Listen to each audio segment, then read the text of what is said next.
72 போர் விமானங்கள் அணிவகுக்க சென்னையில் ஞாயிற்றுக்கிழமை விமானப்படை சாகசம். ஆளுநர் RN ரவி, முதலமைச்சர் MK ஸ்டாலின் நேரில் பார்வையிடுகின்றனர்.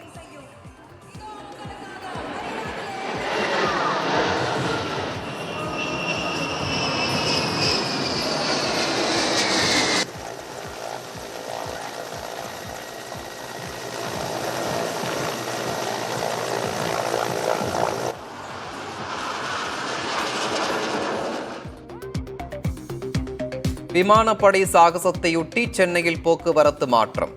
பொதுமக்கள் சிரமமின்றி கண்டுகளிக்க முழுவீச்சில் ஏற்பாடுகள். தமிழகத்தில் முன்கூட்டியே தொடங்குகிறது வடகிழக்கு பருவமழை.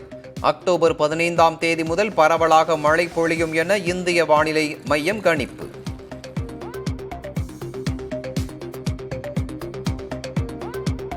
ஹரியானாவில் அமைதியான முறையில் நடந்து முடிந்தது தேர்தல். வரும் 8ஆம் தேதி வாக்குகள் எண்ணப்பட்டு முடிவுகள் வெளியாகின்றன.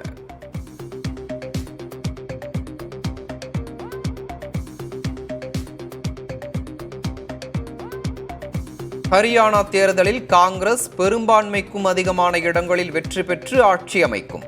ஜம்மு காஷ்மீரிலும் காங்கிரஸ் கூட்டணிக்கே வெற்றி வாய்ப்பு என தேர்தலுக்கு பிந்தைய கருத்து கணிப்பில் தகவல்.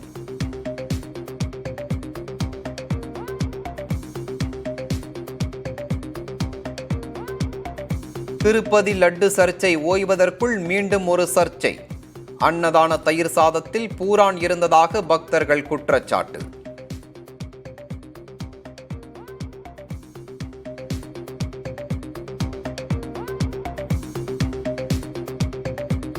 திமுக MP திருச்சி சிவா எழுதிய 5 நூல்களை வெளியிட்டார் முதலமைச்சர் MK Stalin.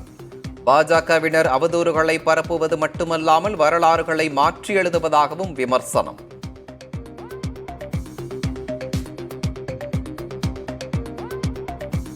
Chennai metro rail 2ஆம் கட்ட திட்டத்திற்கான பன்னாட்டு கடன் தொகை நேரடியாக CMRL நிறுவனத்திற்கு வழங்கப்படும்.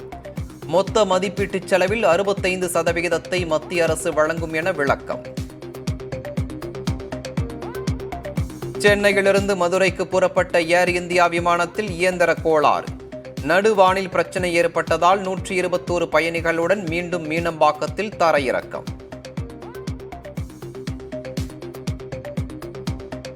இண்டிகோ நிறுவனத்தின் இணையதளம் மற்றும் சர்வர் அமைப்பில் தொழில்நுட்ப கோளாறு.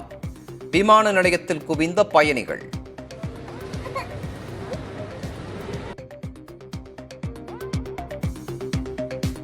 தூத்துக்குடி மாவட்டம் குலசேகரன் பட்டினத்தில் பக்தர்கள் இடையே மோதல்.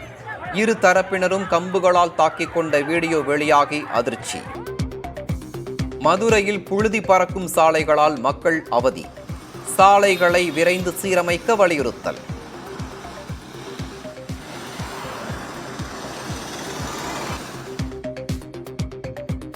சாம்சங் நிறுவன தொழிலாளர்கள் போராட்டத்திற்கு விரைந்து தீர்வு காண வேண்டும். அமைச்சர் TRB ராஜா, தாமோ அன்பரசன், கணேசன் ஆகியோருக்கு முதலமைச்சர் ஸ்டாலின் அறிவுறுத்தல். பருவமழை காலத்தில் பால் மற்றும் பிரெட் பாக்கெட்டுகளை தயாராக வைத்திருக்க வேண்டும். சென்னையில் நடைபெற்ற ஆலோசனைக் கூட்டத்தில் துணை முதலமைச்சர் உதயநிதி ஸ்டாலின் அறிவுறுத்தல். சென்னையில் நீர்நிலைகள், பொது இடங்களில் கழிவுகள் கொட்டுவதை தடுக்க கண்காணிப்பு குழு. குப்பைகளை நிர்ணயிக்கப்பட்ட இடங்களில் தவிர்த்து மற்ற இடங்களில் கொட்டினால் அபராதம் என மாநகராட்சி அறிவிப்பு. போதைப் பழக்கத்தை நோக்கி இளைஞர்களை தள்ள காங்கிரஸ் முயற்சி. மகாராஷ்டிராவில் நடைபெற்ற பொதுக்கூட்டத்தில் பிரதமர் மோடி குற்றச்சாட்டு.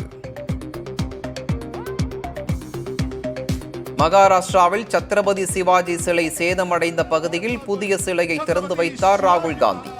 பாஜகவின் கொள்கை சிவாஜியின் கொள்கைக்கு எதிரானது என விமர்சனம். வான்வழி அச்சுறுத்தல்களை எதிர்கொள்ள 4வது தலைமுறை ஆயுத அமைப்பு சோதனை.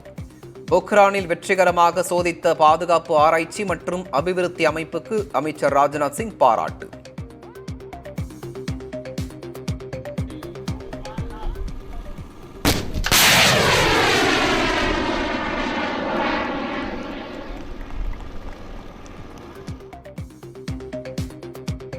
எமிரேட்ஸ் விமானங்களில் பேஜர் வாக்கி டாக்கிகளை கொண்டு செல்ல தடை. லெபனான் தாக்குதலை தொடர்ந்து விமான நிறுவனம் அறிவிப்பு. பெய்ரூட் நகரில் பதுங்கு குழிகளை குறிவைத்து இஸ்ரேல் தாக்குதல். ஹிஸ்புல்லா அமைப்பின் புதிய தலைவர் சஃபீதின் கொல்லப்பட்டதாக தகவல்.